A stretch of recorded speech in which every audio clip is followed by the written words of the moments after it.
এটা কেমন এই মুহূর্তে? মুভিটি খুব ভালো, ভাষায় বলে বোঝাতে পারবো না আসলে। অনেক এক্সাইটেড, লাইক এখানে এসেছি আজকে দরদের নোবেলের গাওয়া যে গানটি আজকে এখানে লঞ্চ হচ্ছে, প্রচুর সাকিবিয়ান এখানে, তো ওদের সাথে সাথে আমি নিজেও তাল মিলিয়ে বেশ মজা পাচ্ছি, ভালো লাগতেছে। এরকম আসলে বাংলা ইন্ডাস্ট্রিতে খুব কম হয়, যেরকম ফ্যান দিয়ে ফ্যানমেড ফ্যানরা আসে এবং এভাবে ঘিরে ধরে, তো এই অনুভূতিটা কেমন আসলে? এক্স্যাক্টলি ওইটাই বললাম যে I have never seen that before. মানে আমার এর আগে 2-3টা মুভি রিলিজ হয়েছে, অমানুষ, সাইকো, আমি এই রকম এই ক্রাউডটা কখনো পাইনি। ইউজুয়ালি যেটা হয় যে হলের বাইরের সাধারণ দর্শকরা আসেন, but with the Sakibians it feels really great.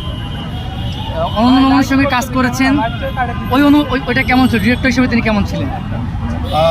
Director হিসাবে মামুন ভাইয়ের সাথে কাজ করার অভিজ্ঞতা, উনি বড় স্কেলে কাজ করে, বড় বাজেট, সো ডেফিনেটলি অভিজ্ঞতা এটা একটা মানে কি বলবো লেসনের মতো, মানে বোঝা সিনেমায় কাজ করতে